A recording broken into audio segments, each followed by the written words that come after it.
The National Institute of Health describes a fictophile as someone who experiences strong, enduring feelings of love, infatuation, and romantic desire for a fictional character. It is believed that when fictophilia occurs, it is the result of extreme loneliness or abuse, a form of escapism from an unhappy life. Most fictophiles choose a benign, inspirational character to emulate. Some, however, become dangerous and pick evil ones. In 2014, two 12-year-old girls stabbed a classmate 19 times to impress the fictional horror character known as Slender Man. The Joker from the Batman movie inspired several real-life violent acts. 21-year-old Frederick Newhall Woods IV, deprived of emotional support from his wealthy parents, lived alone in a makeshift apartment above a detached garage on his parents' estate. In 1971, he went to the movies to watch Dirty Harry. That's where he met the fictional character he would devote his life to. It was Scorpio, a young, angry man living alone in a makeshift apartment whose sole pursuit in life was committing spectacular kidnappings. Woods' father owned a rock quarry, and Woods must have thought that Scorpio was talking directly to him when he kidnapped a school bus load of children and took them to a rock quarry. It is believed that scene inspired Woods to do the same.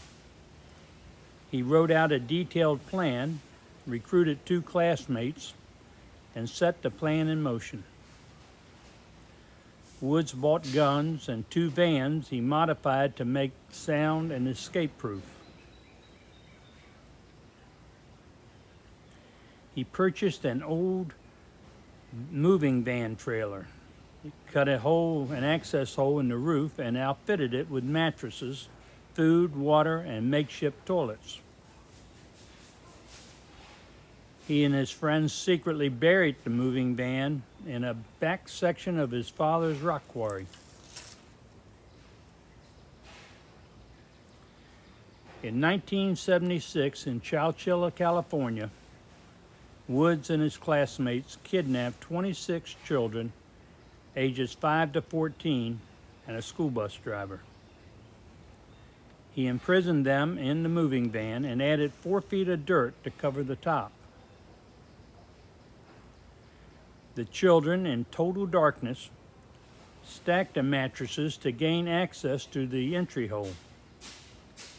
After 16 hours of desperate digging, they escaped.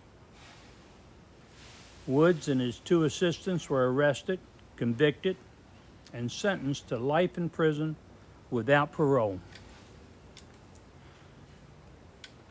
On appeal, Woods' attorneys argued strenuously that a life sentence could only be imposed when the victims are physically harmed. They were mentally harmed. The California courts agreed, and the sentences were reduced to life with the possibility of parole. The Chowchilla kidnappings taught Woods 2 lessons. Though Woods later admitted to choosing child victims because he believed they were easily controlled, he learned that one prominent elderly victim would do much better. The second lesson taught Woods the value of not harming victims. The right to apply for parole in California kicks in only after serving 10 years, and then in 2-year intervals. The 3 Chowchilla kidnappers started applying in the 1980s.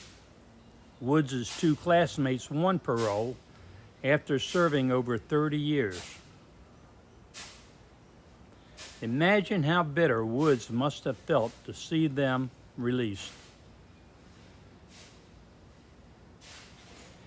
Every time Woods attended one of his 18 parole hearings, his victims and a prosecutor would appear and insist that if Woods were ever freed, he would do another high-profile kidnapping.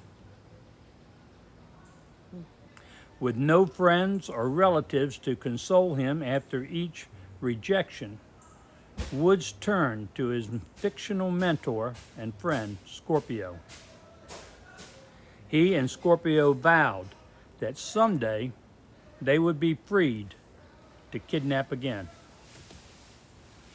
In my next video, I will describe the evidence that points to Woods and Scorpio as Nancy Guthrie's kidnapper, how both of them left their signatures at the crime scene, and why Nancy may still be alive.